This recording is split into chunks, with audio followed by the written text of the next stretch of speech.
हाय hello अस्सलाम वालेकुम, welcome back to my YouTube channel. आज जिस वीडियो का मैं रिव्यू करने जा रही हूँ वो बहुत फेमस टॉपिक है। यहूदी अपने इबादत के समय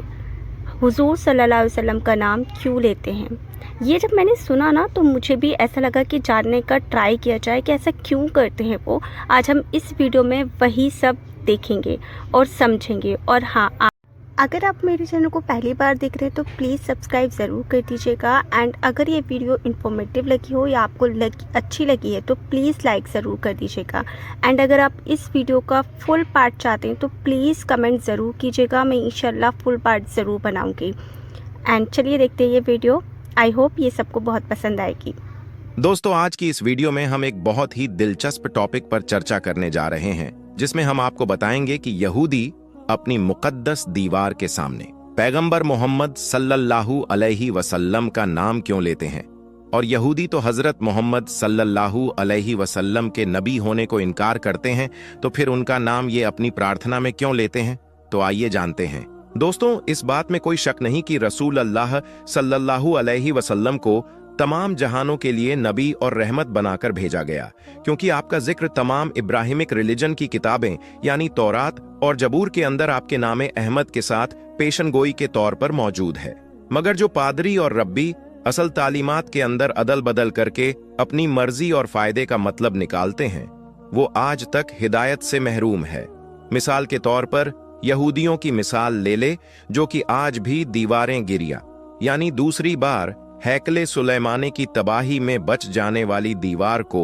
मुसलमानों के लिए खाना काबा जितना मुकद्दस जानकर इसके सामने मोहम्मद सल्लल्लाहु अलैहि वसल्लम का नाम बार बार पुकारते हैं। दोस्तों, जिस तरह से हम मुसलमानों के लिए काबा शरीफ मुकद्दस है, उसी तरह से यहूदियों के लिए भी वह जो दीवारी गिरिया है वह भी उतनी ही मुकद्दस है। अब सवाल यह पैदा होता है कि जब यहूदी कौम रसूल अल्लाह सल्लल्लाहु अलैहि वसल्लम को ना पैगंबर मानती है, ना रसूल, और ना इनकी तालीमात पर यकीन रखती है, तो आपका नाम मुबारक बार बार इनकी मुकद्दस तरीन दीवार के सामने क्यों लेने पर आखिर मजबूर क्यों है। इसे समझने के लिए आपको पहले यह जानना होगा कि यह कौम रसूल अल्लाह सल्लल्लाहु अलैहि वसल्लम की रिसालत पर आखिर यकीन क्यों नहीं रखती। दुनिया की पहली इस्लामी किताब तौरात रसूल अल्लाह सल्लल्लाहु अलैहि वसल्लम के पैदाइश से तकरीबन 4000 साल पहले मूसा अलैहिस्सलाम पर नाजिल हुई, और यहूदी कौम दरअसल इब्राहिम अलैहिस्सलाम के बेटे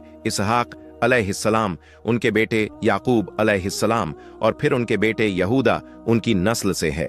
याकूब अलैहिस्सलाम का लक़ब इज़राइल भी था, इसलिए इनके अवलादों को बनी इज़राइल भी कहते हैं। इनके एक बेटे यूसुफ अलैहिस्सलाम थे, जिन्हें मिस्र के अंदर लोगों की हिदायत के लिए पैगंबर बनाकर भेजा गया, जबकि याकूब अलैहिस्सलाम के दूसरे बेटे यानी यूसुफ अलैहिस्सलाम के सौतेले भाई यहूदा की नस्ल से यह नस्ल आगे बढ़ी, और इसी की निस्बत से इस कौम को यहूदी कहते हैं। ये बनी इज़राइल कौम खुद को चूजन पीपल ऑफ गॉड यानी खुदा की लाडली उम्मत भी कहती है, और इन्हें इस चीज पर बहुत ज्यादा गुरूर है और घमंड है कि हर एक पैगंबर इन्हीं की नस्ल से आया और कयामत तक इन्हीं की नस्ल से आता रहेगा, और दुनिया में सिर्फ ये ही कौम खुदा की चहेती कौम है। और ये तकब्बुर आज तक इन लोगों में कायम है, क्योंकि यहूदी कौम अपने अलावा बाकी लोगों को सिर्फ जानवर, गाय, भैंस या चींटी से ज्यादा अहमियत नहीं देती।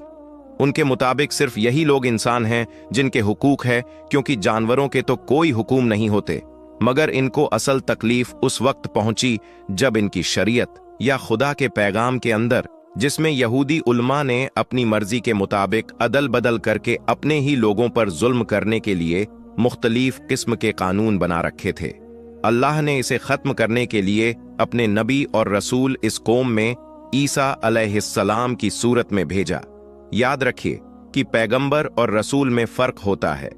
रसूल वो होता है जो नई शरीयत और अल्लाह का कानून या इसकी किताब लेकर इंसानों की हिदायत के लिए भेजा जाता है, और जब वह अपनी रिसालत का ऐलान करता है तो तमाम पिछली शरीयत या कानून खत्म हो जाते हैं, और जो कौम भी इसे ना माने उस पर अल्लाह का अजाब नाजिल होता है। रसूल कत्ल भी नहीं हो सकते, क्योंकि अल्लाह तबारक व तआला खुद इनकी हिफाजत करता है, जबकि पैगंबर सिर्फ इस रसूल की भूली हुई तालीमात को दोबारा याद करवाने और लोगों को हिदायत पर लाने के लिए आते हैं। जब ईसा अलैहिस्सलाम नई शरीयत यानी कि इंजीले मुकद्दस लेकर आए तो इसका मतलब कि तौरात जो कि टेम्पर्ड फॉर्म या रद्दू बदल के साथ मौजूद थी वह रद्द हो गई और अब तमाम यहूदी उल्मा को एक नौजवान के हाथों अपनी कुर्सी, अपना रुतबा, शान व शौकत और मानो दौलत जाती हुई नजर आने लगी। लिहाजा इन्होंने साजिश करके ईसा अलैहिस्सलाम को सूली पर लटकाने की कोशिश की, मगर अल्लाह तबारक व तआला ने इन्हें जिंदा आसमानों पर उठा लिया, क्योंकि अल्लाह तबारक व तआला ने अपने रसूलों की हिफाजत का वादा किया है। और ये साजिश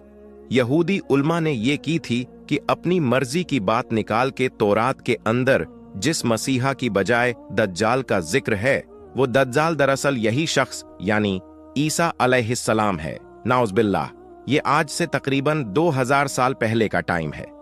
अब जाहिर है कि इन लोगों ने अल्लाह के रसूल का इनकार किया था, तो अल्लाह का अजाब इन पर यह आया कि इनसे लाडली उम्मत का टाइटल छीन लिया गया, इन्हें दुनिया में लावारिस से छोड़ दिया गया। हैकले सुलेमानी पर दूसरी बार हमला हुआ तो इनका घर फलस्तीन भी छिन गया।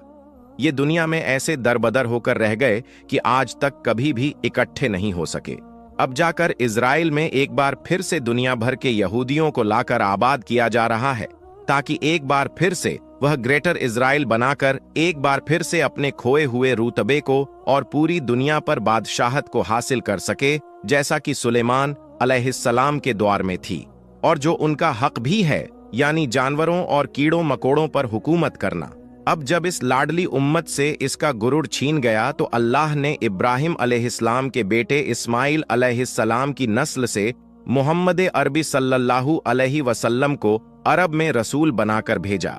जबकि तमाम यहूदी यह सोचते थे कि वह इब्राहिम अलैहिस्सलाम के दूसरे बेटे इसहाक अलैहिस्सलाम की नस्ल से होंगे, क्योंकि तमाम यहूदी इनके बेटे याकूब अलैहिस्सलाम और उनके बेटे यहूदा की नस्ल से है, जबकि तमाम अरब इस्माइल अलैहिस्सलाम की नस्ल से है,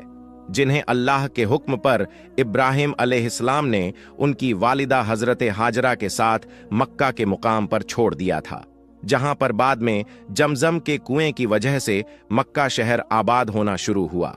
जब ईसा अलैहिस्सलाम के आसमान पर उठाए जाने के तकरीबन 600 साल के बाद मोहम्मद सल्लल्लाहु अलैहि वसल्लम जब अरब में तशरीफ लाए और नबूवत का ऐलान किया, तो जाहिर है कि यहूदी लोगों ने यह कहकर आपको मानने से इनकार कर दिया कि ये हमारी कौम यानी इसहाक अलैहिस्सलाम की नस्ल से नहीं, और दूसरा असल शरीयत तो शरीयत मूसा है जो कि सिर्फ और सिर्फ इनके पास है, जबकि इसकी देखा देखी मोहम्मद सल्लल्लाहु अलैहि वसल्लम ने नाउज़ बिल्लाह इस कुरान को अल्लाह का पैगाम कहकर खुद से बनाया।